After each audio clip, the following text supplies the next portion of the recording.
Bueno, ante todo, el Protocolo de Madrid es un tratado internacional, obviamente, que está administrado por la OMPI, que es la Organización Mundial de la Propiedad Intelectual, y que tiene básicamente por objeto facilitar el registro de marcas, obviamente, en los países o regiones que forman parte de este tratado. Por eso es muy importante para nosotros como Latinoamérica conocer el Protocolo de Madrid y sus efectos, porque si bien la República Argentina aún no es parte de este tratado, Latinoamérica está viviendo un proceso de adopción y ya Colombia, México, Brasil y ahora Chile forman parte del tratado y ya lo aplican. Entonces es muy importante conocerlo. En general, si vamos a ver el mapa mundial, forman parte del Protocolo de Madrid o del Sistema de Madrid, que incluye al arreglo 114 miembros, que incluye países y organizaciones intergubernamentales, como por ejemplo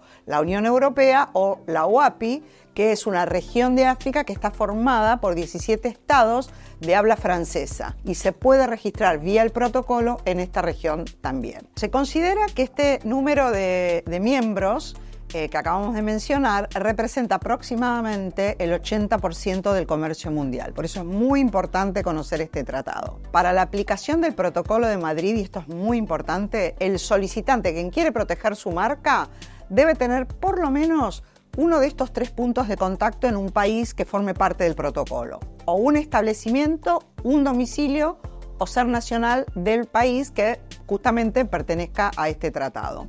¿Cómo se inicia el trámite? Ante todo, no se puede iniciar el trámite de una solicitud internacional, que es la solicitud del Protocolo de Madrid, si antes no se ha solicitado una marca en el país de origen. Entonces, en el país de origen se presenta la solicitud local y luego la internacional. Y después la propia oficina de marcas de ese país, que la llamamos oficina de origen, manda esta solicitud internacional a la OMPI, que es donde se va a tramitar. El trámite puede hacerse en inglés, en francés o en español, y eso lo decide cada país que ingresa al Protocolo de Madrid. Es muy importante tener en cuenta lo que llamamos el área 11 de la solicitud internacional, porque ahí esto es muy interesante. El titular de la marca designa los países que son de interés, que pertenezcan al protocolo, obviamente. Ahí figuran todos los países que forman parte. Ahí mismo, en el área 11, digamos al pie, se ve qué tasas oficiales deben pagarse de acuerdo a cada uno de los países designados. Esto es muy importante, obviamente les interesa a los solicitantes saber cuánto van a tener que pagar para proteger su marca vía el protocolo. Vamos a dar un ejemplo. Se presenta una solicitud de base en los Estados Unidos de América y ahí se designa Colombia, Brasil, México y Chile. Entonces, para tener una somera idea de cuántas tasas oficiales o cuánto es lo que hay que pagar de tasas oficiales, primero se paga una tasa básica que equivale a 653 francos suizos. Esta es la básica, puede ser más si se reivindica color, en fin, hay una serie de cuestiones. Y después se pagan tasas de acuerdo a lo que cada país designado haya decidido. Bueno, vamos al circuito entonces que hace la solicitud internacional. Decíamos que la oficina local chequea que estén todos los datos bien presentados y luego la certifica. Certifica lo que llamamos la recepción de la solicitud internacional. Y eso es muy importante porque esa es la fecha de registro de la solicitud. Claramente es una ficción legal porque todavía no se ha registrado, pero es útil porque todos los países designados van a tener siempre la misma fecha de concesión, de renovación, etc. A partir de ese momento comienza, digamos, todo el circuito. La OMPI recibe la solicitud, la tiene que recibir dentro de los 2 meses siguientes desde que se presentó en ese determinado país y desde esa fecha de registro que estamos mencionando, y ahí la oficina internacional la recibe, hace lo que denominaríamos un estudio de admisión, verifica que se hayan pagado, que cumple con todos los requisitos, que se hayan pagado las tasas y luego la manda a publicar en la Gaceta Internacional. Si hay irregularidades, informa a la oficina de origen y al titular para que en un determinado plazo de 3 meses subsane esos errores. Si todo esto está bien, entonces, como decía recién, se manda a publicar. Luego de la publicación en la Gaceta de la OMPI, la Oficina Internacional notifica a las oficinas de marcas de los países que han sido designados y a partir de ahí comienza lo que podemos denominar la fase nacional, que básicamente va desde la publicación, si el país designado eligió que se vuelva a publicar en su país, porque algunos no lo quieren, y luego sigue, obviamente, el estudio de fondo, que nuevamente lo hace la oficina local, al cabo de lo cual comienzan los rechazos, los que se llaman los rechazos provisionales. La oficina, que no es otra cosa que correr una vista por antecedentes o por la existencia de oposiciones, esto se notifica y comienza entonces el plazo para resolver esos rechazos provisionales. Esos, como dijimos recién, se notifican estos rechazos a la oficina internacional por parte de las oficinas locales dentro de un plazo de 18 meses como máximo, que puede ser inclusive prorrogarse, y luego comienza toda la negociación o lo que haya que hacer para sobrepasar o, digamos, solucionar los motivos que dieron lugar a estos rechazos provisionales. Entonces, esta fase del procedimiento se tramita directamente entre el titular de la solicitud internacional y la oficina de marcas local, sin ninguna participación de la oficina internacional, de la OMPI. Cuando termina el trámite, la oficina de marcas local envía una declaración a la oficina internacional e indica si el rechazo provisional queda confirmado o no. Esta declaración se inscribe nuevamente en el registro internacional y se publica en la Gaceta o en el boletín de la OMPI. Bueno, hay un concepto que es muy importante y es el concepto del ataque central. Es algo así como el talón de Aquiles del sistema, porque durante los primeros 5 años, a partir de la fecha del registro internacional, la solicitud internacional depende de la marca base, de la marca que se solicitó en primer término.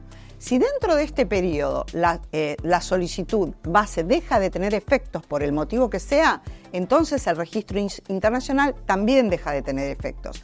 Pero hay un plazo de 3 meses a partir de que se canceló para que el titular del registro internacional vaya país por país solicitando esa misma marca e inclusive respetándose, si se ha solicitado con prioridad, se respeta la prioridad también. El registro internacional se mantiene en vigor por 10 años y desde aquella fecha, esa fecha inicial, y se puede renovar por 10 años con las tasas establecidas en los países que se quieran. Quizás no en todos en los que han logrado registrarse la marca, se puede renovar en los países que sean de interés del solicitante. Como conclusión, en definitiva, un registro internacional es una sola solicitud que se presenta en la oficina de origen, con un solo juego de documentación en un solo idioma y pagando tasas una sola vez. Entonces, de esta manera se puede obtener un registro con un solo número, una sola fecha de renovación y de corresponder con vigencia en más de un país. Eso dependerá de las fases nacionales, como lo acabamos de decir. Claramente, la solicitud internacional tramita con la legislación local de cada país. O sea que el sistema de Madrid no está por encima de las leyes nacionales, sino que es un facilitador de la protección en los distintos países. Pero siempre se aplican las normas de fondo de cada país. Bueno, vamos entonces a Latinoamérica, que mencionábamos en un principio. Siempre como país o región tenemos que mirar el doble escenario, que es muy importante. El primer escenario sería que una persona, física o jurídica, que ha solicitado el registro de la marca en ese país de Latinoamérica, solicite vía la oficina local la marca internacional y para eso designe otros países.